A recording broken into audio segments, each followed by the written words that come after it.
Morning, everybody.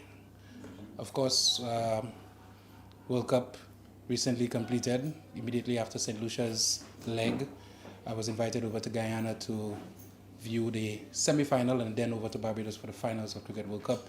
That was cut short because of, my vacation was cut short because of the impending weather system that I had to come back to St. Lucia to attend to.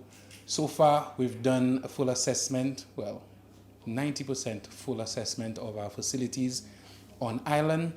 They all seem to have been spared the actual disastrous potential of this system. And so I feel very confident that the investments we've made so far have been protected.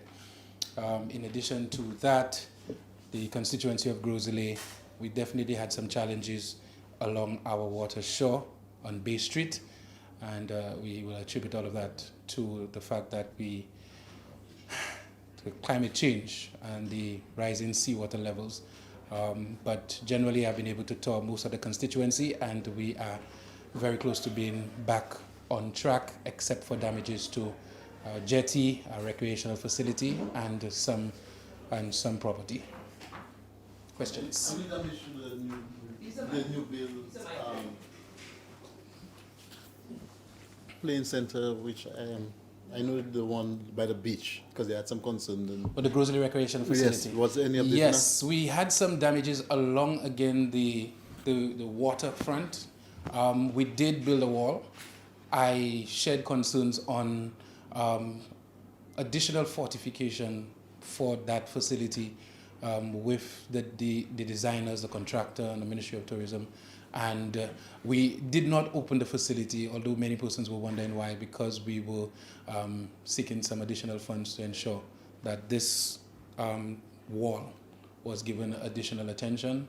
But generally, when you're dealing with a Category 4 hurricane, we know that sometimes, no matter what is done, you may have some damages. And we are now, along with the Mayor's office, who did a tour with me along the Groseley waterfront, considering additional wave breakers along Bay Street into the marina area, popularly known as the Joe Blow, Enda and Crew area along that sea there. And so we are just patiently awaiting the disbursement of different financing for us to continue our cleanup in that area. What about any updates on the sporting facilities around?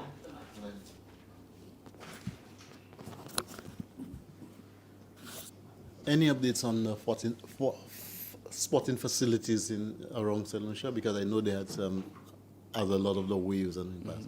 Absolutely. One of the first things I did the day after was to have a conversation with the Permanent Secretary in the Ministry of Sport, who activated most of our sports officers, the Director of Sport, to do a full analysis of our facilities. Generally, we were spared. Window-Philip Park was spared. Darren Sammy Stadium was spared. Groseley, the fields, except for, of course, some of the challenges we have with the playing field in Labrie crossover, which is right next to the water, would have experienced some damages. And the indoor facility has been a concern, considering it's significantly under sea level. And so we had some flooding issues at the indoor facility that we are dealing with. One of the ways we are going to be dealing with the indoor facility and the constant flooding when it rains is, as we continue to work on the aquatic center, ensure that a proper drain is built that will ensure that there's a better flow of water away from the indoor facility. And we're certainly expecting that those works will continue and add this to part of their mandate. Okay, I have a question for Mr. Quinn Sedges from Choice. He's asking how's the Esports World Cup going, and how does St. Lucia intend to revamp esports here locally? Well, the World Cup, I can say for St. Lucia, went very, very well. And as an objective measure, like I said earlier, I was actually invited to Guyana, and I had a look at the facility and what was done. And of course, we are friendly rivalries in terms of development and sport. Generally, I can say that safely that St. Lucia has far exceeded the expectations of many other people in the region. I was also able to attend the final in Barbados and look at what they did. Of course, they spent almost triple the amount of money that we did, considering they were hosting the final. And I can say that St. Lucia is on par. St. Lucia is on par with the rest of the region. And I believe that our legacy is the fact that St. Lucia has announced itself as one of the premier venues to host cricket in the entire world, not just in the region, but in the entire world. I think what really accentuates that is the work of Kent Crafton and his crew in terms of pitch preparation. We hear so much about the pitch being one of the best in the world, and what we've done is the work we've done in terms of the locker rooms, in terms of the media center, in terms of the playing facilities, the toilet facilities have really brought St. Lucia up there. And the lighting system that we've also put in, a modern lighting system that could provide entertainment as well for fans when they come to cricket.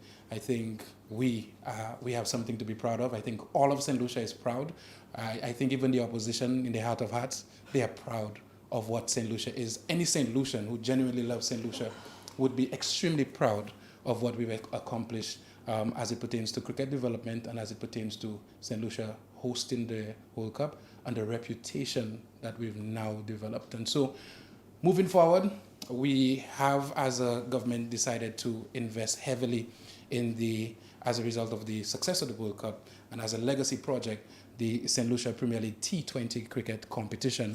We will be, over the next 2 years, investing significantly into player compensation, into sponsorship for this event to really continue having that level of fandom in the sport of cricket and talent identification.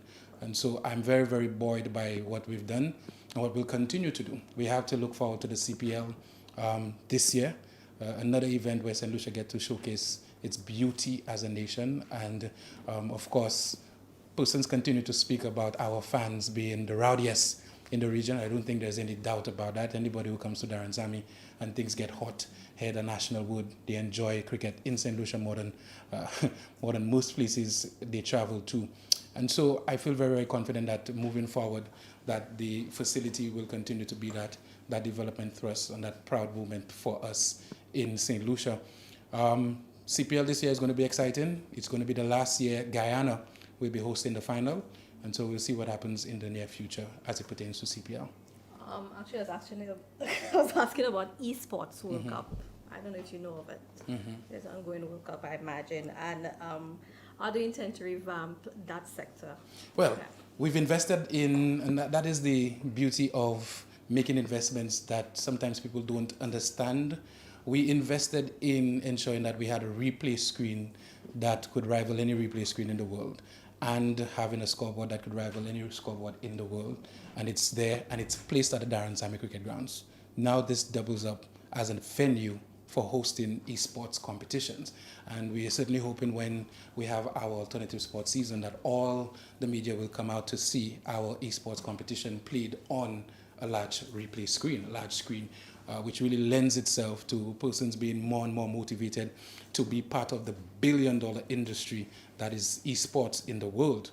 And so we are buoyed by that, and we'll certainly be looking forward to seeing what sort of regional competitions, international competitions we then can attract right here in St. Lucia through alternative sports, specifically through esports. So that is the vision that we've had from very, very early on. We also will be, and I guess that gives me a good opportunity to announce, we will be using those two screens again as the premier viewing area along with that stands area for the final of the 100-meter event and of course the 400-meter Olympic event. And so we are planning, the ministry is planning the watch parties right there, big screen on the venue at Darren Sammy. We also planning to have a concert-like experience for people to actually come and enjoy the hard work that Julian Alfred and Michael Joseph has put in to get to the Olympics. So there's a lot of utility from the investment that we've made in the Darren Sammy Cricket Grounds and other grounds around St. Lucia. Is work still going on at the cricket grounds though? Certainly work will continue beyond, and we always said that we are going to continue. It's not just about the World Cup, it's about providing St. Lucian athletes, cricketers, footballers, and anybody involved in athletics the opportunity to develop. And so one of the things that we are going to continue to work on, we have the equipment on island right now in terms of gym equipment.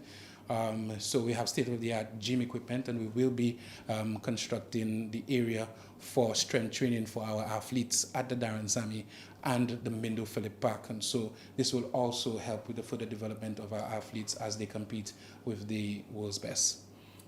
Yes, sir. Now that the works have been, upgraded at the Darren Sammy, we know from the sports events, we're getting into the entertainment season. I know this is a controversial topic that, you've crossed the lines with, but in terms of maintenance... I like how you say that, because I think everybody in Solution knows my position. Yes, but in terms of the maintenance aspect, because, as well as building it, the maintaining it also, will there be any, regulations or factors put in place so that these promoters or whatever adhere to keeping, the grounds in the upkeep of the grounds? Yes, we've put together a comprehensive facility usage sort of policy or guideline for our facilities.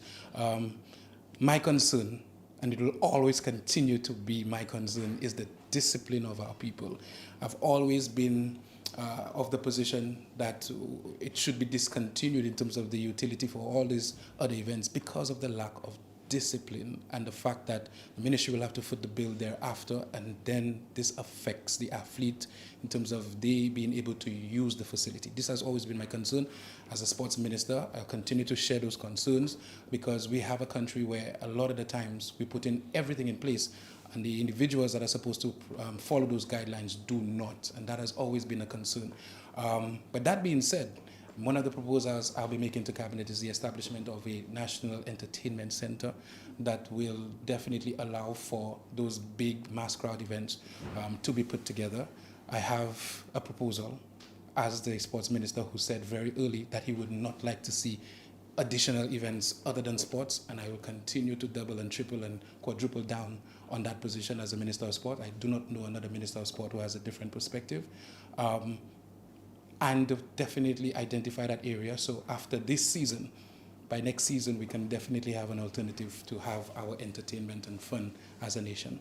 Okay, and just you said to complement the SPFL, the cricket, league will be on. Will that be within a year's time? Is there a time span that you have to implement this? For the T20 cricket competition? Yes. We have been in conversation with the organizers of the SPL. So there's SPFL, which is the St. Lucia Premier League football competition, St. Lucia Premier Football League. And then there's the SPL, which is the St. Lucia Premier League. It's a cricket competition. And the planning has been in full effect for October this year. Of course, those timelines can be shifted based on what happens. We are in a very, very tumultuous time as it pertains to weather patterns. We saw perhaps the rainiest December and January, and then we saw a very dry February, March, April. So I think we are looking at a timeline of October to have the competition around the island. We're certainly hoping that Grosley Playing Field will be one of the venues ready by then. Of course, the Mindo Philip Park, Darren Sammy Cricket Grounds, and Philip Master Grounds down south. So we are working feverishly to ensure that we have the biggest T20 local cricket competition we have to date, and we as a government is going to definitely make the necessary investment to ensure that it's exciting cricket continues in our island. The Olympics are coming up. What are your thoughts on Julian Alfred? I understand she's preparing anxiously for the Olympics. What would you say to her and to say the St. Lucians at large? Well, I think anybody who is a track and field purist or sprint specialist will say, without a doubt, Julian Alfred is the fastest woman in the world over 60 meters. Nobody could beat Julian Alfred over 60 meters in the world currently. Nobody. I mean, she would have to have a miserable day at the office for that to happen. Obviously, the coach will identify the final food as the area of concern in terms of when she gets there, maintaining her top-end speed and ensuring that she could brace the line first. I think over the next 2-3 weeks, that would be the main area of focus and emphasis for her. I think once that is done, I think she will have a very good showing at the Olympics. We've never had a sprinter at that level so close to Olympics in terms of being amongst the top 3 expected to medal. And so I'm certainly hoping that she does very well. Not many questions are being fielded about Michael Joseph, but I'm also, as a Jacques Rosillet, looking forward to the 400 meters for Michael Joseph. He is one of the athletes that have come through leaps and bounds, working very, very hard to shock the world. And I think most people out of Grosley will be shocked, but not people in Grosley, because they know of his potential. And we're certainly expecting him to put in a very good show, make it to the final, and do the unexpected for the people of St. Lucia. And I know he's very motivated because of the amount of attention that other athletes are receiving that he is not. And I know he's working extremely hard along with his coaches and, of course, his family. So I certainly wish him the best as well. Good morning. I just wanted to present a preliminary assessment report of Hurricane Beryl for the St. Lucia Ministry of Agriculture, Fisheries and Forestry sector. As you know, on the 1st of July, Hurricane Beryl impacted St. Lucia, and the agricultural sector, as we know, has always been very vulnerable to natural disasters, especially caused by wind. And obviously, anytime we have wind damages, the first that comes to mind is the banana and plantain subsectors. We began an assessment on the 2nd of July, where we commenced from the south and ended in Roseau, looking at the damages caused by the wind in terms of the banana and plantain subsectors. What we observed is that in the southern part of St. Lucia, the damage was a lot less compared with areas like the valleys, like Mabia Valley, Roseau Valley, including Bexon. Sorry. We also suffered major losses in the fisheries sector, particularly in the Soufre area, where preliminary reports indicate that 26 fishing vessels reported damages. We also saw a 70 to 80% damage to the CMOS subsector, and we all know the importance of CMOS and where CMOS is grown, and the whole behavior of the Atlantic Ocean during the storm would have obviously impacted the sector. In terms of the livestock sector, some of our poultry, our swine farmers suffered minor losses, some in terms of damage to the infrastructure. Some farmers suffered loss of some of the layer birds, the chicks, etc. But that subsector was not that bad compared with the whole banana and plantain subsector. So we have so far presented a preliminary assessment in terms of value of damages for the various subsectors. And so far in the fisheries sector, as I said, is preliminary. We are looking at damages costing $698,000. In the livestock sector, $120,000. Non-banana crops, and that includes areas like the vegetable farmers or the vegetable subsector, and we are estimating $617,000 loss in terms of damage. The banana sector that got the major blow is somewhere in the region of 3.4 million EC, and the plantain sector 2.2 million. So overall, our preliminary summary in terms of value of damages to the agricultural sector stands at 7.079 million EC dollars. And to go further in the agricultural sector, the damages were very severe in regions 3, and that is the Mabia Valley, and in areas like regions 5 and 6, which is Miku and Soufre, for other agricultural crops like plantain.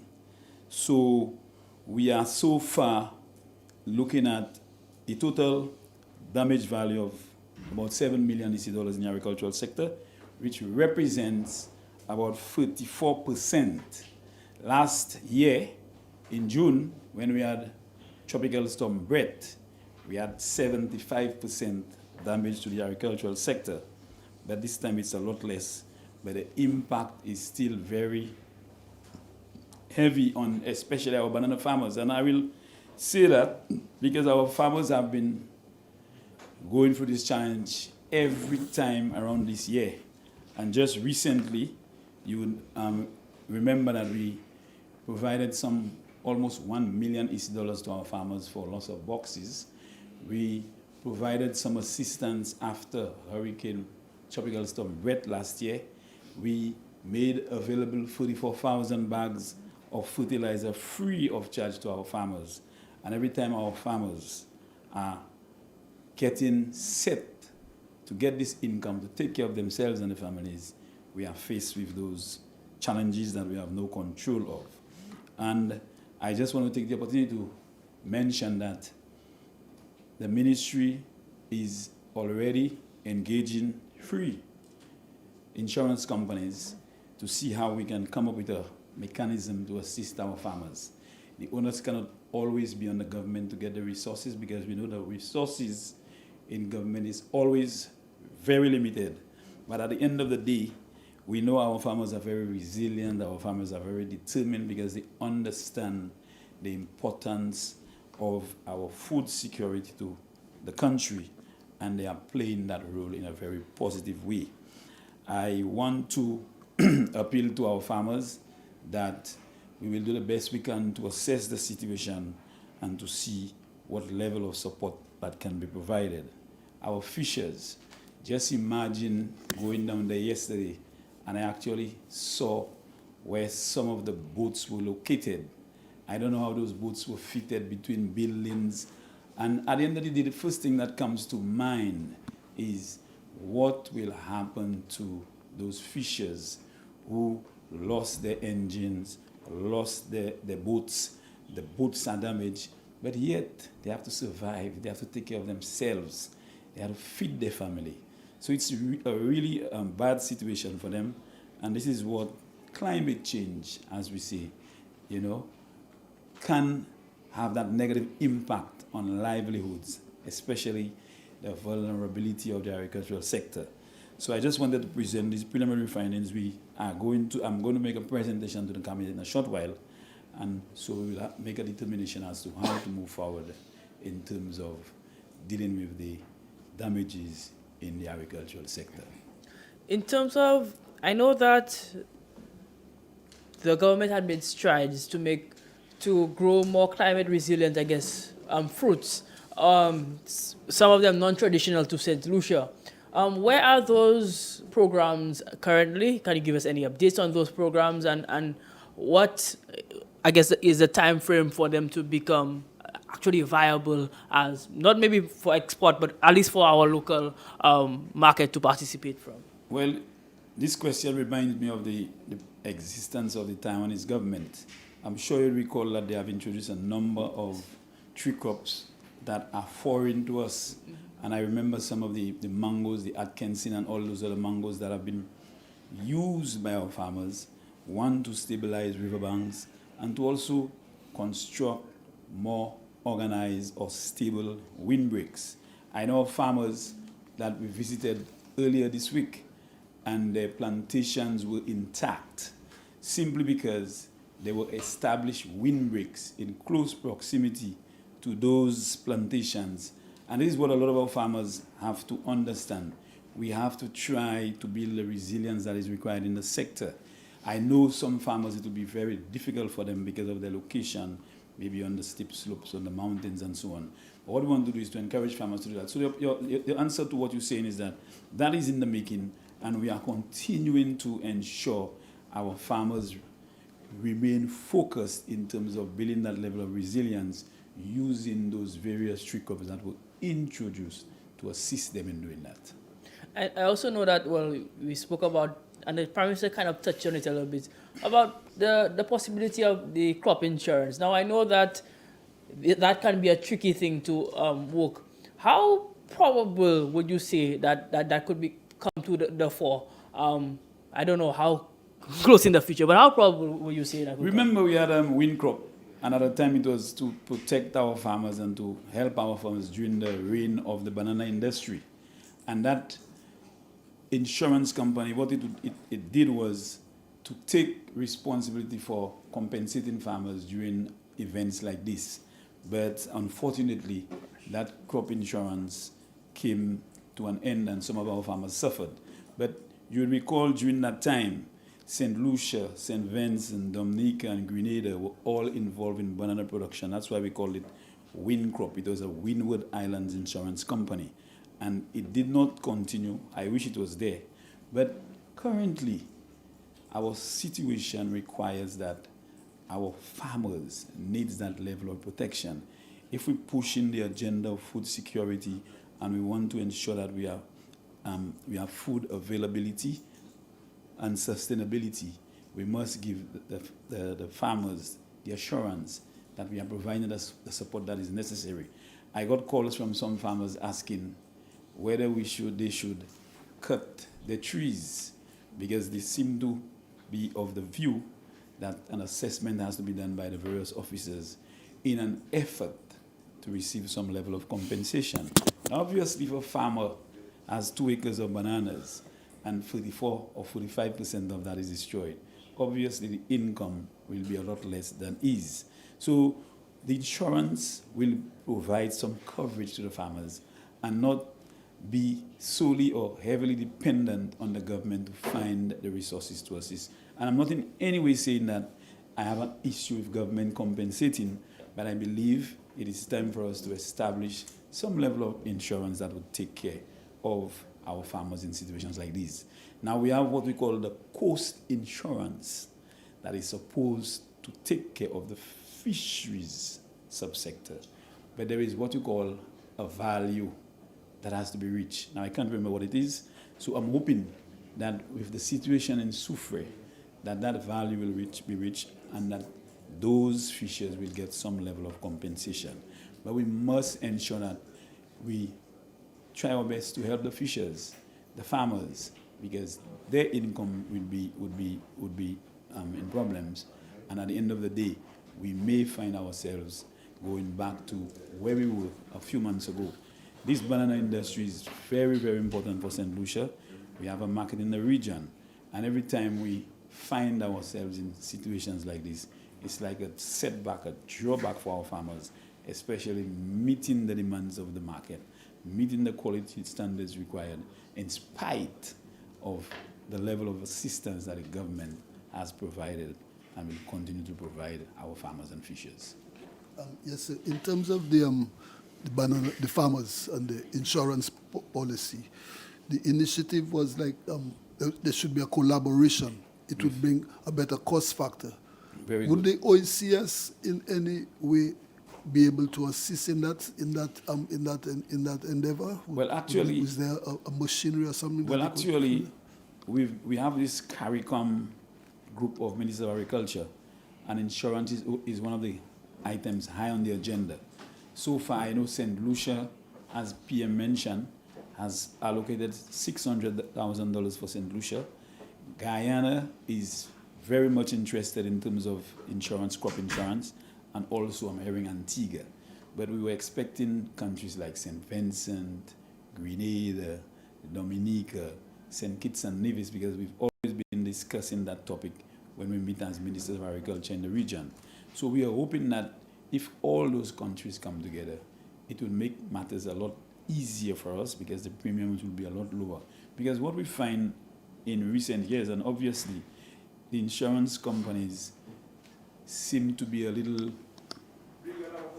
unsure as to really give coverage to the agricultural sector because of the vulnerability and the number of persons involved and the impact it can have. But I'm hoping soon from now we will be able to get all the countries in the region to come together and offer a package that is regional rather than local or national. Minister, I think you addressed the question I'm going to ask, but I want you to be clearer on your response. I know that there are many fishers out there, their boats were damaged, and some of them, the sea took them away. Specifically, can you speak directly to, is there assistance that's going to be made for those fishers, or monies have to be gathered to assist such? Because you rightly said that a lot of them, what they do for their livelihood is fishing, but right now their boats have been damaged. How assistance going to be given to them? Very good. And remember in Soufrière, in February of this year, there was this storm surge that caused damage to a few boats as well. So that's a situation that's happening in less than 6 months, twice. I have gotten a few calls. I don't want to mention of persons indicating interest in wanting to assist the fishers, and I think priority should be given to those persons who got their boats damaged. I actually saw in Soufrière yesterday where the boats are actually there, but the engine is missing. It has all disappeared. Now, obviously, you can't find someone just going to a store tomorrow to say, I need a new engine or I need a new boat. So we must provide some level of assistance to ensure that we can get the boats repaired and we can get the engines repaired if they need repair, to really assist them in doing that. But we are hoping that the good government that I'm part of will find some way of assisting the fishers. But it's too early to say that, and that decision has to be made by the Prime Minister. Am I clear? Yes, you are. Thank you very much. Thank you. Thank you. Thank you very much, and I want to say today that I'm very pleased to see that all of you are here. You survived the storm, and it's good to see that you all are smiling. I'm here this morning basically to give a sort of status report on where we are as a country in as far as the impact of Tropical Storm Beryl had on the country. I must indicate that we have no major infrastructure damage. No major infrastructure damage. Much of our response was about clearing of roads, fallen trees, unblocking of culverts and drains, really minor incidents of interruption. In one or two cases, we were called upon to at least clear up some of the waterways, ravines, etc. But generally, we seem to have survived quite nicely, and I do hope that Mother Nature spares us in the months ahead as we continue to endure the hurricane season. I must take this opportunity to thank the staff of the Department of Infrastructure, the Chief Engineer, Mrs. Renata Fulgen-McKee, who has led the department now for over a year, and who more or less guided the department as we prepared for the hurricane season. Ahead of Beryl, we undertook a number of initiatives. One is, or was rather, the pre-hurricane program, which is a preparatory program preparing the department for the hurricane season. And that normally starts with the review of our operating procedures, our emergency operating procedures, to make sure that all is in place in terms of readiness. Readiness of staff, readiness of infrastructure, readiness of equipment. And that was done. It also entailed the clearing of what I call minor infrastructure waterways, mainly. Gutters, waterways, you name it, drainage, wherever those may be, we were engaged in doing that throughout the country. Those sometimes are not visible to the extent that people can say major works are being done. But throughout the country, that was done to clear some of those waterways. Our desilting program was undergoing at the time to ensure that the major ravines, the major rivers are desilted. And let me just explain this matter of desilting, which I have attempted to explain even in Parliament. Desilting is really to ensure that flood-prone areas are cleared of debris in the waterway, meaning that the base of the river where silt normally is retained, that those areas are cleared. It is not intended to denude the river of its natural environment, which would enable or modulate hydraulics in the river. So that program continues even as we speak in this first month of the hurricane season. The department also, again in terms of preparation, for the second time, instituted what it called its community cleanup program. So the Friday before the hurricane, which was last Friday, the 27th, thereabout, or 28th, the department was engaged in its sort of community service day activity.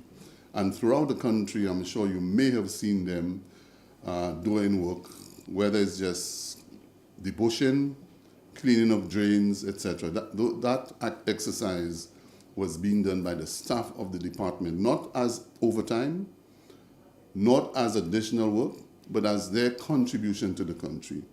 The chief engineer, deputy chief, engineers, engineering assistants, and of course other staff of the department were all involved. I showed my face in the union area to give support and lend support to the staff in that exercise.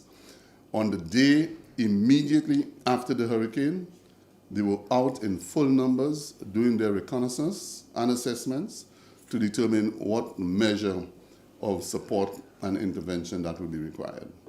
And as we speak, they are currently engaged in the compilation of the list of responses and to continue to do the assessments.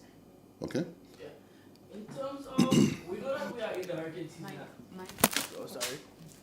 We know that we are in the hurricane season, and we also know that this is supposed to be the year for infrastructure. Now, we know that climate has a real negative effect often on our roads in particular. Are we building climate resilient roads? And if we are, what are we doing specifically to ensure that? Of course, that's part of the year of infrastructure. And the year infrastructure is really the commencement of what we call Infrastructure 2030. And what Infrastructure 2030 is really a strategic plan for infrastructure. And that will be not just about building roads, because sometimes we launch road programs, at one time, and I'm sure many times you've heard of RIMP 1, RIMP 2, RIMP 3, RIMP 4. Now we also have a RIMP 5. And what those RIMP programs are, it's really road improvement and maintenance program. The problem with these programs is that they're intermittent programs. So you come in and you spend $50 million and you do a rehabilitation of certain roads while other roads are deteriorating. So we are saying that, listen, let us begin to look at some things. Let us develop a strategic plan. Let us look at climate change. Let us look at climate resilience, and all of these sort of things to ensure that our roads have that kind of resilience to be able to withstand any kind of weather. So in the strategic plan, we're looking at policies and we're looking at operational procedures. We're looking at matters of guidance, design of roads, etc. And that beyond will then begin to be the standard for road construction in St. Lucia. So, for example, one issue we have, and it's while we speak of climate change, but we also have what we must say, it is human change in terms of how do we operate, how do we behave. You normally have the Department of Infrastructure going out and rehabilitating roads. What happens soon after rehabilitation, one of our friendly utilities would come and dig up the road. And then as soon as it is dug up, then you see the deterioration of that road. We are now in the process of rehabilitating Chaussee Road. But before we do that, if the only way we can have our water lines is to place them beneath the road, then we must change the lines. So in the city, what we are doing is to put in new water lines for the new water lines to ensure that when we construct the road, that there's no interference maybe for another 10, 15 years, which is the lifespan of those roads being constructed. But your question is an excellent question. It is one that the department is beginning to sensitize, and we're hoping that we'll get international support. In fact, most likely a team might be participating in the International Road Federation Conference, which will be held in Puerto Rico next month, hopefully. And if all goes well, that is a relationship where engineers and road builders and persons involved in structural engineering would meet and to discuss new technologies and the manner in which to construct proper roads. All right. I'm actually happy that you kind of touched on Wasco. My next question will be related to them.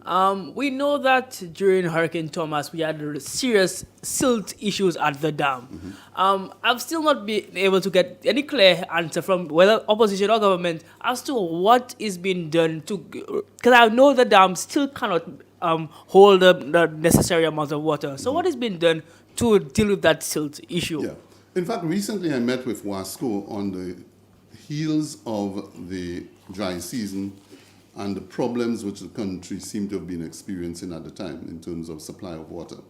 And whereas I'm of the firm view that notwithstanding the reduction in water storage during the dry season, I am of the view that Wasco can manage its resources much better. But more than that, the problem we have is our inability to improve our water storage capacity on the island. We have a tremendous amount, we should have rather, a tremendous amount of capacity at the John Compton Dam. But the John Compton Dam has been silted for many years, reducing the capacity to probably 10%. The last administration undertook to desilt the dam, but was able to achieve less than 10% in that exercise, which cost the government $60 million. So going forward, in terms of, and I always use the term Infrastructure 2030, and that is because Infrastructure 2030 is a forward-looking plan, not a plan to continue doing the same thing over and over again and saying, we're building roads. But if you're building roads and then you've got to come and fix soon after, then you're doing nothing. If you continue to experience every dry season shortages in water and you're doing nothing to improve capacity, you're doing nothing in terms of producing more water. And that's what the Wasco is supposed to be. So in our strategic plan, I have requested Wasco to themselves develop a strategic plan for water infrastructure.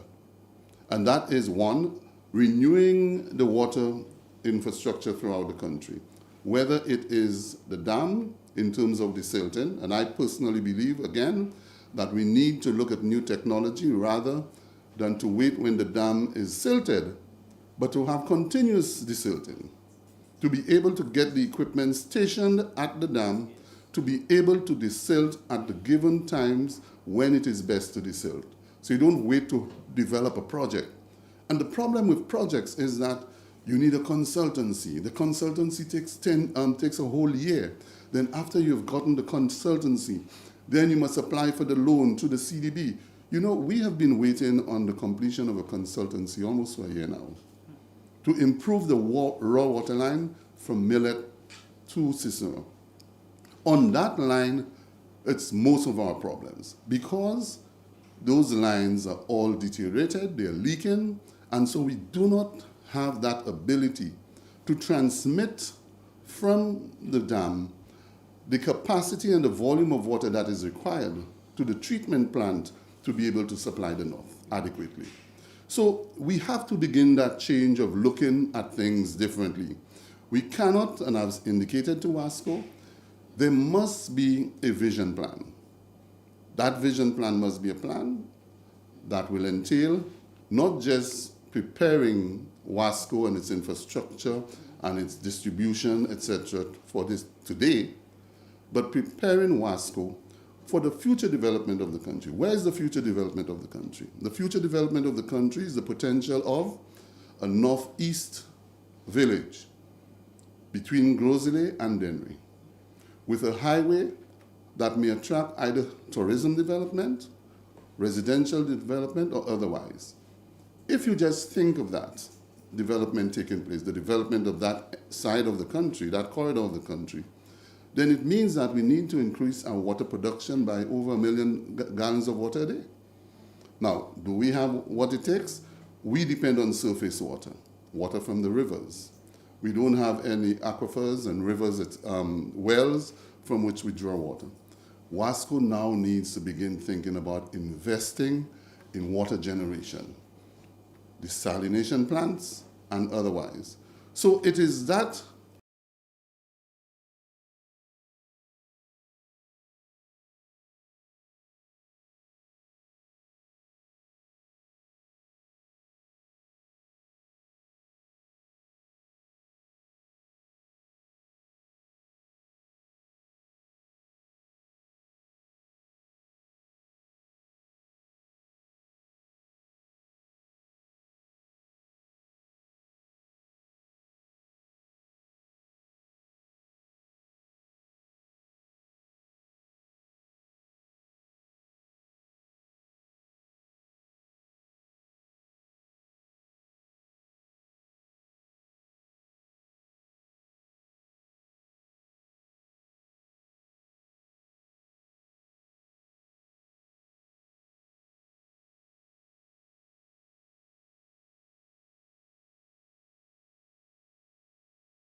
That is part of what I am looking at and the ministry is looking at in its overall strategic plan to begin to say, let's not continue doing the same thing. Let's look at new initiatives, new ideas that will be able to meet the expectation and the demand most of all, because sometimes we have expectation, but there are demands where, we need to be able to satisfy. Yes, sir. Excuse me, yes. We know of the critical role that bridges play in terms of the transport network, and lately, government has undertaken some works in that aspect. Yeah. What can you give us an update on the stability of these bridges? I know some are ongoing, some have to be rehabilitated. What would be the stability of our bridge network? Good, very good question too. If you notice, the department has vehicles with RMMS, meaning Road Maintenance Management System. It's an asset management system that the ministry has put in place to be able to assess our infrastructure, to assess the asset of infrastructure in the country. In that assessment of the infrastructure is the assessment of bridges, the assessment of the carriageway, the assessment of suspended roads, etc., etc. Now, we have introduced the system. We are collecting a lot of data. Periodically, those bridges are being assessed. The engineers would have to go in there with their instruments and to be able to assess the flexibility of the bridges and of the suspension of the bridges. Each bridge is designed differently. We have a piece of equipment which is called a falling deflectometer, and that equipment we are now more or less repairing it because it has some faults. So recently it was sent overseas to get it repaired. Otherwise, we'll have to invest in a new piece of equipment to be able to continue that aspect of measuring and determining and assessing our infrastructure. It is very important, your question. It is absolutely important because we cannot continue to react to the aftermath. We cannot continue to react when a bridge collapses, when a culvert collapses, when a landslide takes place. We are to preempt the activity.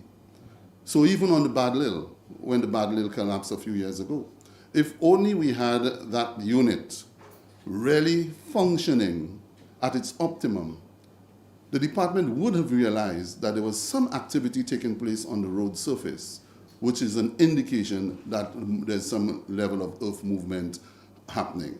And the same thing with bridges.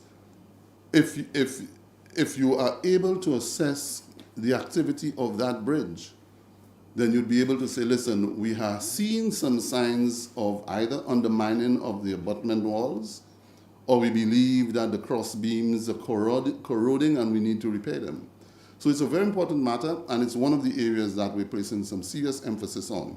In fact, very soon I'm likely to be traveling to the Republic of China, Taiwan, and one of the areas of focus that I've mentioned to them, because I believe such visits are supposed to be serious visits. It has to be of benefit to the country.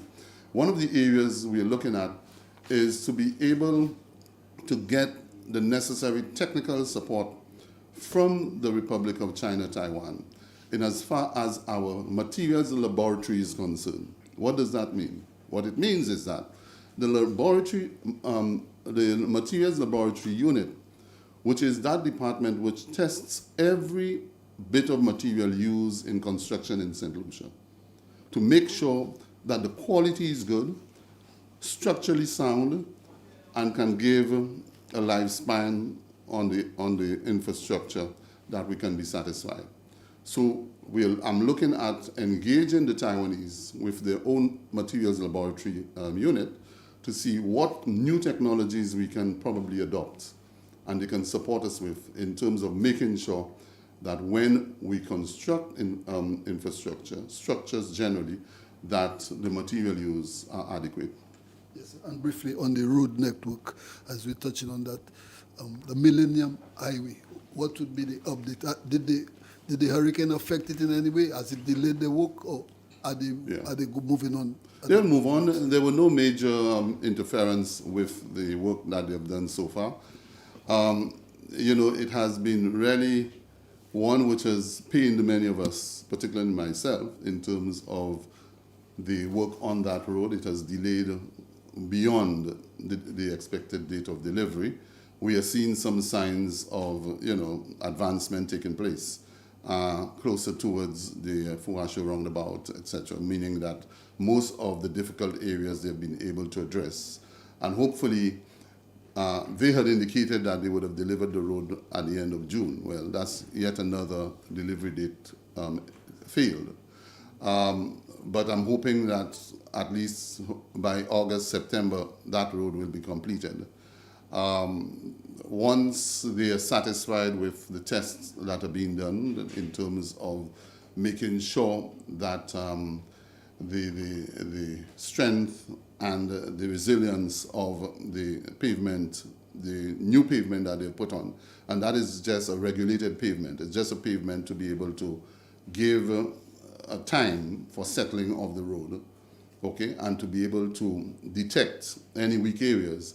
Once that is done, then the final layer will come on and complete the road with all of its other road furniture, etc. The West Coast Road, of course, the other contractor has started. They seem to be moving. They're now ready to at least tackle the Roseau Valley, that is the stretch of road. We do have some work to be done there in terms of relocation of some of the vendors into a new vendors arcade along that road. That is, once that gets going, then we'll move southward towards Soufrière. And of course, work has already started from the cul-de-sac area, cul-de-sac and Soucy and is it Marigot, in those areas where they are putting up some retaining structures. Those retaining structures are necessary to be able to hold the road up. So I just want to go back to the assessment of the passage of Hurricane Beryl. Yeah. We saw a lot of complaints from the public about the shelters. People are concerned that some of these shelters are actually they're not structurally, ready to be a shelter. What can you tell us about the shelters? Because we know that the Ministry of Infrastructure is the one who gives it a pass. So, what's happening with the shelters? First, let me indicate that the shelters were assessed. The function and mandate of the Ministry of Infrastructure to assess shelters is to determine whether they are structurally sound. That is the responsibility we have. Whether it is structurally sound. It is left to the department, to NEMO rather, to determine whether the facilities are adequate. Because if you're going to set up a hurricane shelter, it means the shelter is one thing, but the facilities within there, do you have facilities? Are you equipped with sleeping facilities? Are you equipped with hygiene facilities? Do you have bathrooms? Do you have toilets? Do you have kitchen facilities? And hence, it is important now, as you mentioned this, for government to review what we call shelters. Because shelters in its raw sense may just be a shelter and not a place of habitation. And therefore, we need to ask the question, what do we need in a shelter? In my own view, if persons are to run to a shelter, those individuals may not be equipped with all that is required to be able to house themselves comfortably. And therefore, there's probably a need for a redefinition of shelters and also a need for a redesign and a redefinition of what we call human resource development centers, which should be able to act as what it is called, an HRDC, and in most instances, the HRDC is really what before we called a community center. So even after the department has gone in and done its assessment and say, yes, it's a good location for a hurricane shelter, then you still have activities going on, whether it's dances or meetings, etc. So it is one area I think we need to revisit and to redefine emergency shelters and to be able to equip those emergency shelters adequately. What are your thoughts on probably constructing? I don't know. I know it takes money. So your thoughts on constructing actual dedicated hurricane shelters? But what for a country like ours where resources are scarce, I have always thought that what is required is a sort of multifunctional facility. So instead of a basic hall, and there's nothing else except maybe one or two washrooms, we need to probably look at something a lot more agile, a lot more flexible. So you can have what I call a civic center. For years I've been talking about building civic centers. So in there you have a meeting hall where you can keep a conference, a community meeting, you can have an event, etc., etc. And then the balance of it, you can have other facilities which really would qualify that civic center as an emergency center. And in there, in that way, what you need to ensure is that, one, the structural design of that facility is good enough to withstand Category 5 hurricanes, etc., to make sure that the location is one that is conducive, that the network of accessibility is one that allows people to move from one part of their community to the other to get to there, you know, a sort of hub and spoke kind of facility. So down the road, ideally, you know, in some of the other countries in the first world, they have bunkers. So you get down there and you have everything down below. We don't do that here. So, but you have to have it in such a way that you have a hub and spoke situation where you have a civic center with an arm where you can refer to as your community center, and then you can have the other facilities that can provide a number of things which would allow for being able to sleep. For if the children are there, they can engage in real activity, human development activity, etc., etc. That's it. Thank That's you, it. sir. Thank you very much. Have a good day. Good. Thanks. I want to offer them some ginger ale.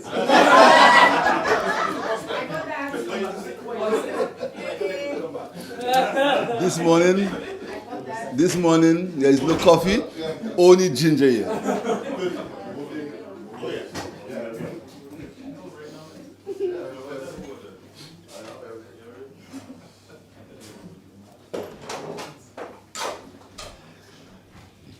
Morning, ladies and gentlemen of the press.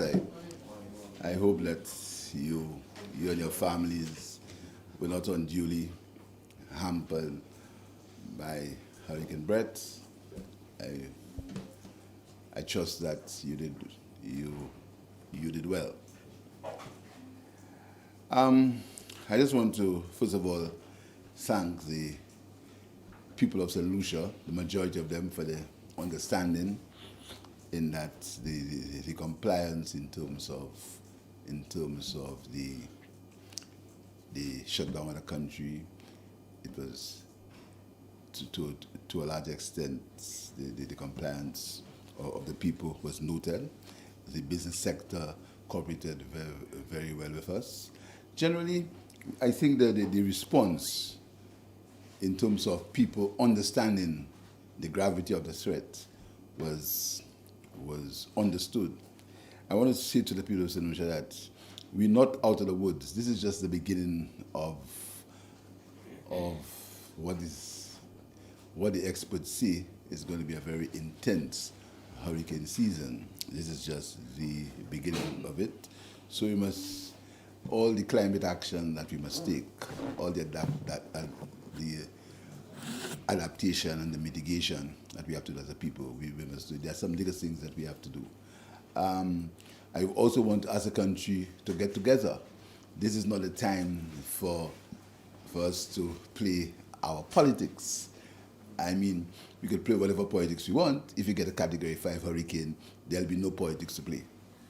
And I've made a point so many times before, there'll be no politics to play. It's a time when the country must get together. It's a time when the country must understand that that situation is rather grave. I've been speaking to my colleagues in Grenada and St. Vincent, and in fact, it is heart-rending to see what happened in these countries. And for us to believe that cannot happen here, it's almost, it can happen to us. We are at the start of the hurricane season. we want to send out, understand there was some loss of life in these islands, and express my deepest condolences to the families. I know the Prime Minister is very concerned about that situation.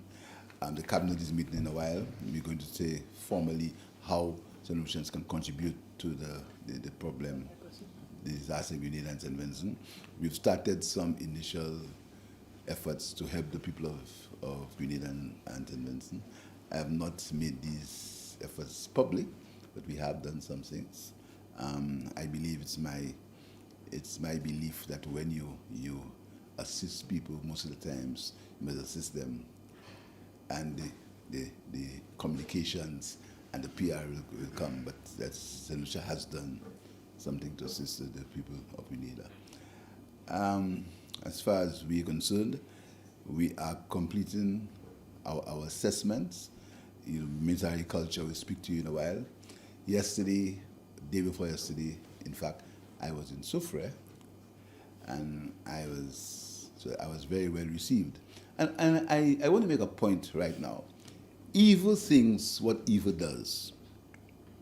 I want to say it again. Evil things what evil does. The people of Quinlas were devastated, the fishermen. If I had $3 million now, I'd have invested it in Quinlas to help the people. What I said to the minister, well, let us see if we can find $25,000, $30,000 to see if we can assist each of the fishermen so they can get their boats back. I make no apologies for that.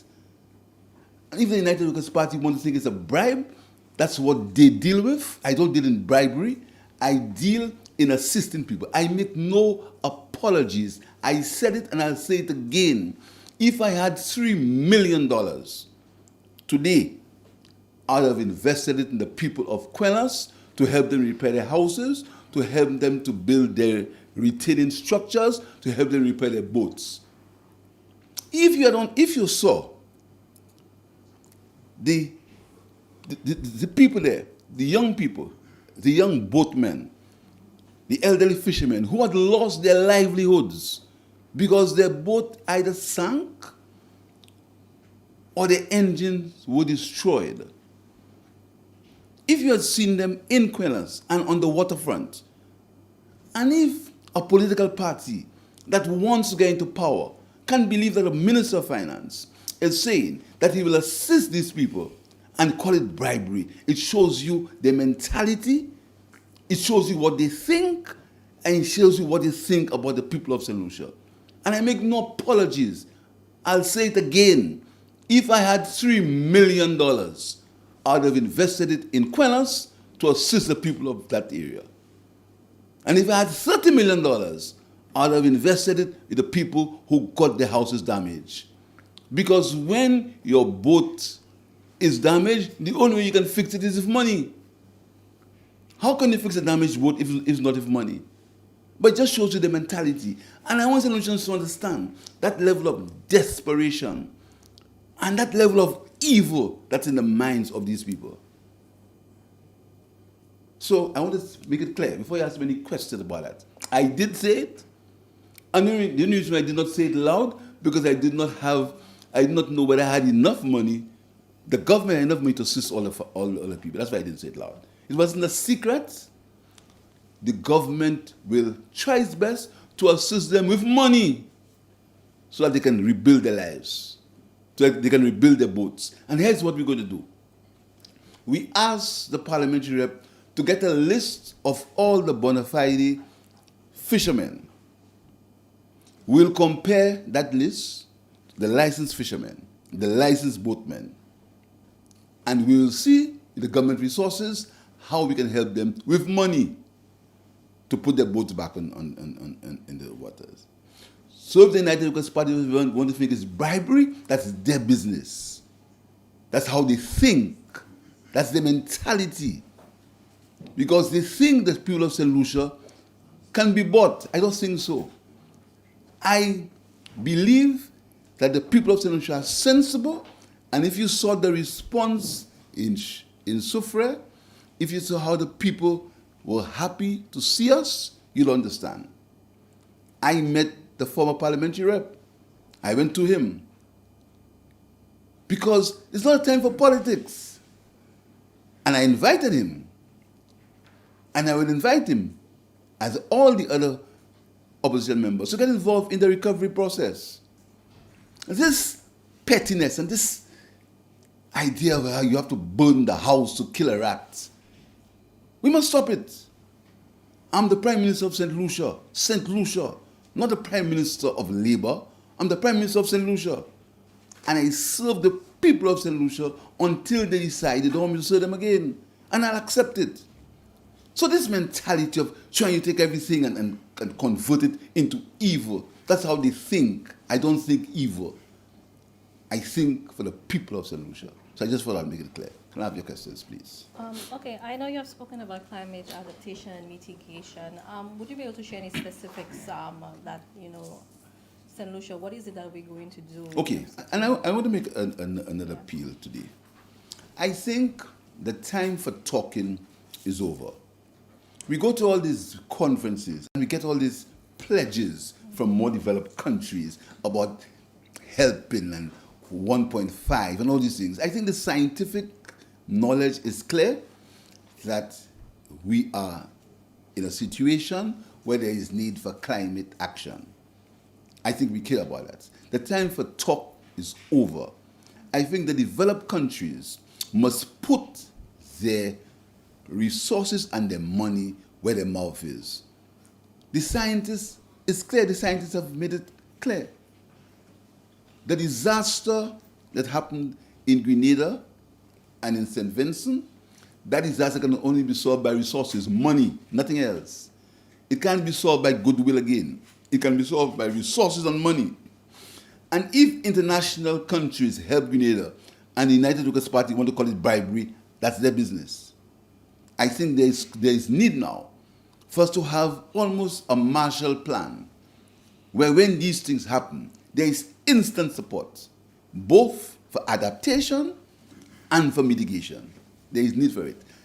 I believe that talk, we've got too much talk, all the conferences and all the talk must stop. The responsibility of the developed countries, who are the ones who the science has proven are the ones who are causing the emission that's causing the destruction, and we are paying for it in these islands. All the economic areas that we try, we've got ourselves battered. Now, our bananas, our sugar cane from before, our bananas, our financial services, now our CIP. What do we do as small islands? Do you know that with that destruction in Grenada and St. Vincent, the country has been pushed back? They've lost probably 100% of their GDP. What do? And we sit here and we want to play petty politics with that? It's a call now that the Prime Minister of St. Lucia is making, that these larger countries put some resources to support both the adaptation and the mitigation, in fact, some climate action to assist these countries with what is coming. That's just the beginning of the hurricane season. It is just the first B, and we go until Z. And it's time for us to cut off this pettiness. Let's get together. I'm calling on the opposition to cut off this partisan nonsense and join us in that fight. Because when they continue, they will have, if there's a hurricane, there is no country to govern. There will be no country to govern. So let's cut off this foolishness and let's work together to come with one voice to these developed countries and these institutions. When we negotiated the Saudi loan, we put in a climate clause. There's need to be, in all these agreements with these IFCs, there's got to be a measure of our vulnerability. Because if the GDP of Grenada and St. Vincent was X percent. It has actually reversed. So you cannot measure them by national income. There's got to be a vulnerability clause. There's got to be a disaster clause in these arrangements so that these islands can get some support. The time for talk is over. And we must start from within. And I'm calling on the opposition to stop this partisan foolishness and join the government to deal with these issues of climate change. In terms of St. Lucia's preparedness for this past storm, and I guess looking ahead for the season, is there any lessons we can take from what has happened? I know there were some complaints, public complaints about the communication during the storm. There are calls for Radio St. Lucia, all of this and whatnot. Your assessment of St. Lucia's preparedness and for this whole You see, thing? I'll tell you something. You can never be 100% prepared. You can never be 100% prepared. There's a lot of discussion after the fact. But you can never be 100% prepared. We have to try our best. And again, we need resources. You understand? We need resources to get ourselves. I must say, there are some gaps in the system that we are looking into. There are some gaps. I won't come here. You know, I always like to be frank and open with you. I'm not a showman. I like to tell you the facts, how they are. There are some gaps that we have to deal with. You could tell us something. We need like communication. I'm the only prime minister without a satellite phone. You see? You understand? I mean, it's surprising, eh? What happened. When I'm the only prime minister without a satellite phone, I don't have one. That's a simple communication. I can't speak to anybody because I don't have it. So we need to get that. Now, so someday you might see somebody put on a that the prime minister has a satellite phone. You might read that and see that. Yeah. That's something that you have to expect in the season that we're in. You understand? Simple things. Another simple thing is that we need to be able to have a fleet. Ideally, we need a helicopter service that's available almost immediately to move you, because you need that, right? I'm very grateful to St. Lucia helicopters who assisted us to get the Prime Minister of Grenada. I'm very grateful to them. They were good corporate citizens. You understand? I'm thankful to them. And many members of the private sector are coming forward now. St. Lucia sent in to Grenada almost immediately. The day after, we sent in some flour and sugar and rice to Grenada. And the private sector helped. The government supplied and the private sector gave the transportation. Understand? That was good. That is very good. But to answer your question, we are reviewing now. There are some gaps that we must fill. But generally, I think NEMO responded, generally. But I also want to thank the volunteers. The volunteers, because there are people who are there who got no salary, no money, no payment, and they are there. The press, the people at the NTN and GIS, the press also assisted. And I must say, I'm very happy with the press, how the reporters really got together and were very positive in their stories and didn't get sidetracked. I want to thank you for that. Was there communication with the communication between, I guess, NEMO? Who's responsible for communication during this thing? Was there communication? Because I think there are reports that your address it did not play on all the stations and whatnot. So there's confusion there as to. No, there was. I guess it's because of power. There were power outages. This is why. But I must say, all the stations would have at some point broadcast. I did a broadcast, but the communication. You know, as I said to you, we have to review. We have to improve. We have to review. We have to improve. There are some gaps that we have to fill. Communications is one, but again, the answer is during that time there normally is no power. So that's an issue. Like the internet went down because of power problems. So we have to meet everybody and discuss how we deal with Because, it's very early in the season. I mean, we're in June. I mean, these things normally happen in August and September. We're in June, it's very early in the season. But we're going to look at the gaps. But all in all, I think that we are grateful, we're thankful to God, but we're grateful to the support we've got so far. What about preparation on an individual level? After the passage, Lucelec made a call to property owners, reminding them that it is their responsibility per the law to trim their overhanging trees, and they really attributed their power shortages to a lot of trees falling. So what would you say to citizens in terms of their individualistic preparation, the trees, their roofs, the gutters at their houses, that sort of thing? You see, there is need for individual responsibility. You have to be responsible. And I've made that plea very often, long before the season. I've been saying to you, to tell the public of St. Lucia to have done for the garbage in the rivers. I've been saying so for a long time. These things probably go unnoticed and unreported. Done for your garbage. You understand? I've been saying to people all the time, clean at least a little the front of their homes. I've been saying this all the time, you see. In terms of the cutting of trees, people must take responsibility for their own actions. If a tree is disturbing you, it's your tree, you should try to find a way to cut it. And again, that is a business of resources. If the government had the resources, we would have gone around and cut all the trees that are creating problems for the people and for Lucille. That's resources again. It's not bribery, it's resources. But the resources, we have to measure them.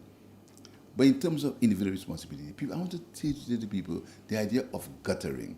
You may believe at some point, you may know at some point, that there was a policy or there was a program, a project where the government put gutterings in individual houses. I don't know if you remember that. We did it, we started in some areas where there were landslides. Because what happens to the guttering, the water gets concentrated to one area, and then you can collect it in the tank, so you have water harvesting right away. We're looking at the possibility of doing that again. The possibility of doing that again. But again, it's resources. We're looking at the possibility of seeing if you can begin this guttering system and people can harvest water. Because as you said, power, no water. So if you have the guttering, then you can have people harvesting water at the same time. We're looking at that possibility. Again, on the question of individual responsibility, you got certain houses, and just from the eye test, you can see that they are poorly built. Given like any storm that would pass, it would probably take them out. My question though is, do you believe that there should be additional, I don't know if it's legislation or maybe even government bricks to help encourage climate resilient building as well before the storm actually happens? Of course, government bricks, no VAT on building materials.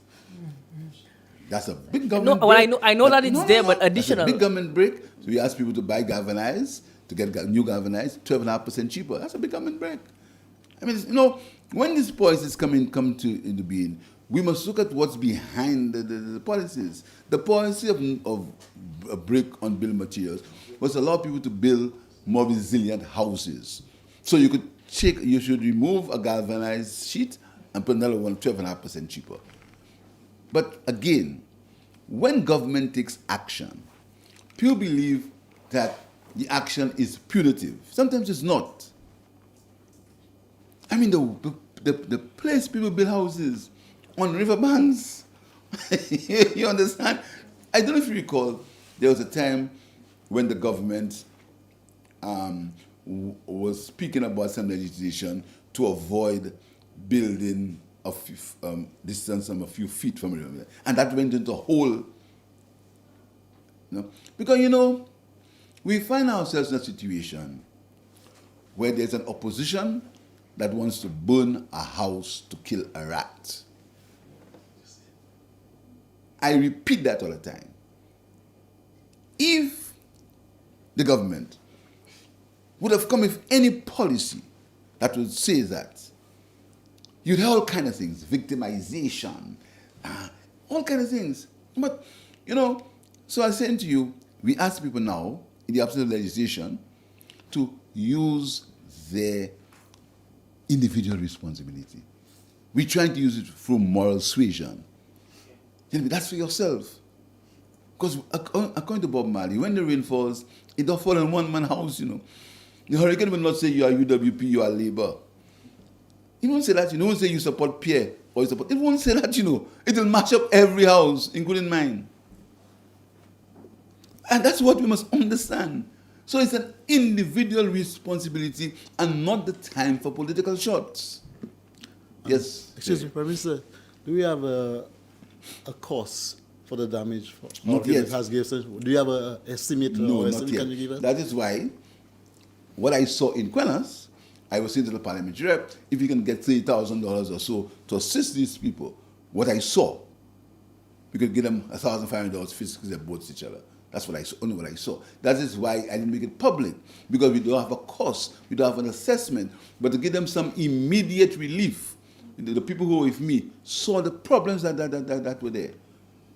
So we said, well, if we get $30,000 to help these people immediately, and it would have been given to them, they would have had to have a listing, etc. This is what I saw immediately. But the cost, the Ministry of Agriculture have done their value evaluation. And by the way, CAFA, I want to thank CAFA. CAFA were also involved in the assessment because the cemetery got waterlogged. CAFA were there and they've given us a report, which I'm going to share with the cabinet this morning. Everybody has chipped in. Lucilec has sent in the report, but NEMO is collating all of them so NEMO can give a total report and we can cost it. But right now, I can't say what it costs. One of the biggest issues in St. Lucia is the issue of insurance. Do you think that time has come to have a general insurance, let's say for housing and finance? No. Insurance is a private matter. And that's an issue. The cost of insurance premiums. And that's why we have the distress fund to assist people who can't be insured. Because insurance is private business. And I want to alert St. Lucians, insurance premiums are going to go up. Do you know there are some states in the US that insurance companies do not insure them? Because of the cost? And these are the things as a people we have to deal with and stop this myopic small pettiness that happens in this country. There are some larger issues. The issue of insurance, the issue of reinsurance, the issue of insurance premiums. These are things we have to discuss. The Ministry of Agriculture, in the budget, I put in some money for insurance, crop insurance. Because we've lost, the minister will tell you, we've lost some of our banana crop, our plantain crop. The minister didn't cause it. I didn't cause the wind. You have to deal with it. And that is why it's a bigger picture. You see, gentlemen and ladies of the press, that climate action is a big picture that we have to deal with as a country. It's a big picture. There's several aspects. The damage to school buildings. The schools are used as shelters. Fortunately, the schools are closed now. What happens if there's a disaster and the schools are shelters? Where do you put the children? It's a big picture. What about if your hospital gets damaged? You need a field hospital. It's a big picture. It's a time when you must have a national plan to deal with disasters, where everybody must get involved. So I'm very concerned with you making an announcement of the premiums of insurance going up. I'm not making an announcement. I'm saying, no. Hold on. Do not say I'm making an announcement. I'm saying, and don't, because, I get misquoted so many times before. Do not say the Prime Minister made an announcement. I never said an announcement. I said, the reality is that insurance premiums may go up, and they started to go up. I didn't make an announcement. I didn't say that. Please. Because you know where that will go. I can't even offer a man a drink of ginger ale. If I'd offer him rum, they would say I'm getting a man. If I offer him rum, they say I'm trying to get him intoxicated. I offer him a light drink. They offer, but that's part of my job. Prime Minister, Okay, I'll tell you, I want to get a light drink today. Next time I'll offer water. Yes, sir. As you were talking about the bigger picture, the wider context, the issue of land reform has been Land reform. land development. I know it dates back to some time, the way people erect houses, like for instance in Fuasho and Slurry, somebody. Would this be a policy direction? I'm glad you said so. In times to come, I'm very happy you said so, because you're getting me to think about things, to say things things. Do you know? We announced a housing project for Rockall. It's a subject of ridicule by the UWP. That's ridicule. I'm fooling people. How can you put 64 units in Rockall? I mean, it's so sad. It is so sad. It's so sad. When we announced 64 units in Rockall, you understand? First of all, the United Workers' Party does not believe that the people of Rockall need that kind of housing. They don't believe that. So they express it through me. I'm not the one who's going to go and live there. These houses were supposed to assist in the whole housing revolution in St. Lucia. It was 64 units that people will be able to make a transition into better housing. That's what it's all about. That's what it's all about. The land reform policies that we are putting through proud. The number of people who have got land with infrastructure to build houses. That again is to assist people to get where you get in, to get better housing, more resilient housing. I have told you about the 5,000 houses built in Dominica. These houses ought to be climate resilient, because we have to begin to build for the future. And climate action means resilient housing. It means more resilient walls. It means energy going into less fossil fuels. It's a whole climate action, which we have to take step by step, and which we are calling on the international community to assist us. So, in terms of this restructuring of the housing, would now the contractors, architects, engineers, would they be at that table, at that head table, in terms of restructuring that? And it comes to costs. It comes to costs. All these things revolve around one thing: cost, money. All the action revolves around cost and around money. So when the Prime Minister tries to assist people, he's not bribing them. He's saying he'll assist them to improve their lives after disaster, after their livelihood has been compromised because of factors beyond their control and beyond the Prime Minister's control. What the Prime Minister can control is to help with the resources to help them to rebuild their lives. And I make no bones about it. I'll do it again. But on this resilient housing thing, don't you think there needs to be a sort of cultural shift? Because we see a lot of people, even if the facts would say that the concrete roofing is more resilient and it's cheaper, we still have new homeowners going the traditional galvanized route. Cost. Now, it all revolves around cost. Because people believe that the concrete is more expensive, it comes back to cost. And if I had the resources, I would have assisted to help people to get more resilient housing. But cost is a factor. Mr. Prime Minister, yes. As a finance minister, there is a troubling, burning issue that concerns St. Lucians right now. If the issue of Banker St. Lucia, who is on strike for the last 3 days, Prime Minister, is it time for the government to intervene in this issue? No, hold on. Hold on. Bank of St. Lucia is a private institution. It's a private institution. The Bank of St. Lucia is an institution that has its own laws, its own board of directors, etc. We are hoping that good sense will prevail. If there's a labor issue, which the bank has to go for the formal channels, which is going for the Ministry of Labor, etc. We hope that good sense prevails. We hope so, guys. But you know, the government believes that all sides should show a sense of maturity because the people of the country are suffering. The government is not a shareholder? Not the majority shareholder. Many people don't know that. The government in the settlement. Or what percentage? And shareholders, you know,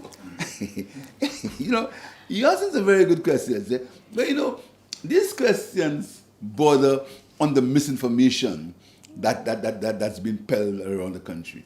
Businesses are run by boards of directors and management. The shareholder doesn't get involved right away.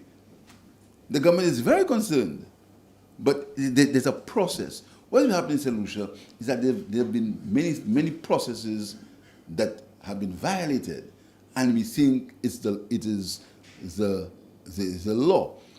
Like when the Prime Minister says to the public that there are certain things he has no expertise on, I'm ridiculed. You want me to come and make engineering statements, talk about the size of doors and windows.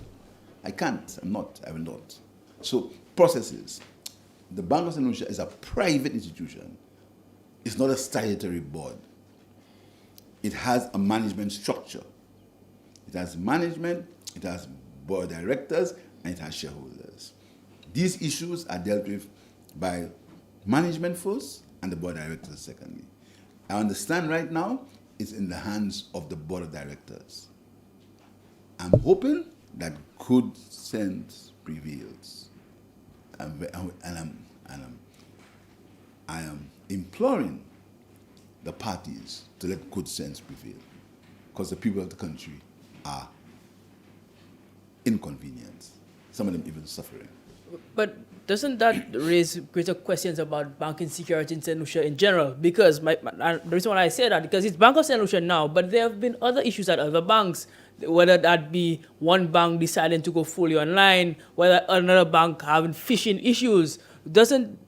Isn't there a need for more government intervention in banking in general? No, you know, Not just at Bank of St. Lucia. government intervention in these things is resisted. Okay. And that is why we need, you know, there was a bank that said they wanted to go all online. I made a statement. I said, no, I don't think that's right. I mean, I don't know if you supported me. I don't know. and that's where, you know, that's the point, you know. There are certain issues that we have to get together on. I have my own concerns about this 100% non-cash situation. I have my own concerns about it.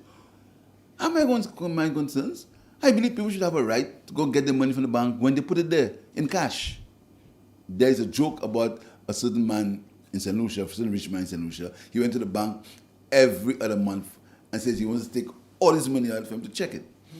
Because he understands their bank is lending his money. so he wanted to go and he wanted to get every cent and check it. So he goes to the bank in the morning and says, give me all my money. And he checks it and puts it back. Professor Johansson, when you made a statement about your concerns about the online system, you said that you were hoping to speak with your regional counterparts about it. Have you? Jamaica has made a statement. I don't know if any of my other colleagues have made a statement, but Jamaica has made a statement. But these things must come from the private. You know, banking is very sensitive. There's something called correspondent banking. And this is why I warned you, when we were making these statements on the CIP, almost encouraging, I warned you that the short-term political gain may not have been worth it. Yes, we may get short-term political gain, you know. Philip JP may not be Prime Minister again. That's short-term. The long-term repercussions of these statements are what we have to consider. And I warned you, and this is why some of you thought I wasn't strong enough and I wasn't do that, because I understand the repercussions of these things. They are very sensitive. Correspondent banking is a very sensitive issue. Very sensitive. And I understand it, because there are countries in the region where lost their correspondent banking and money had to be put in a helicopter and be brought to Miami to pay credit card bills. That's reality. And this is why we must be careful in our pronouncements. And this is why I'm still careful. I will continue to be careful on my pronouncements where the various things are concerned. Because I understand what happens when a prime minister says something that may cause some future harm. Correspondent banking is very, very important. And it's because you see, I'll tell you something. The banks have their own procedures. The financial architecture in the world, you must have heard about our financial services. Just doing well. Then they cut it off. They said about blacklisting. And we have to spend millions of dollars to avoid blacklisting, for money laundering, all kind of things. Anytime we are taking one step, they make us make two steps. And what we do locally, we fight against ourselves, as if we are the cause for it, as if somebody else would change. The last government had many problems when it came to the blacklisting. I stood in Parliament and I supported them because I understood the repercussions. Short-term political gain doesn't help anybody, because the reality is you have to deal with a world that's uncaring, a world that has no place for small island developing states, and a world that is more concerned about their own interests and not the interests of 248 square mile islands. Yes. Thank you. One more question. Yes. Recently, I was watching the U.S. presidential debate, and I'm not sure. Well, as far as I know, I have not seen such a thing in St. Lucia. The question is, would you, as a political leader, be open to such discourse before a general election? I've heard that question before. We have debates all the time in Parliament. No, but I mean that you will not see Trump and Biden in Parliament. The people put us in Parliament. And that's what, the people put us in Parliament. The people didn't put us to debate, They put us in Parliament. We have to deal with the issues of the country in Parliament. Because that's where we can state the facts, and that's where we have immunity. So my debate for now is in Parliament. You need to stand up on your feet in the Parliament and defend your cause. You ask questions because you recorded. The idea of debates, I'm not version to debates, but I'm saying to you, what's important now? Let's not shift the goalpost. Parliament. That's what's important now. Stand up in the Parliament and debate your cause, where you're on the record. The people didn't put us to go on the radio, They didn't put us to go on social media, They didn't put us to write on Facebook. They put us in the Parliament of St. Lucia. That's where they put us. That's what our system says. We're in Parliament. So we don't run from Parliament and go on Facebook, or run from Parliament and go on the radio. No, we stay in Parliament. So for now, my debate is in Parliament. Thank you very much. Stay safe, and thanks for what you do.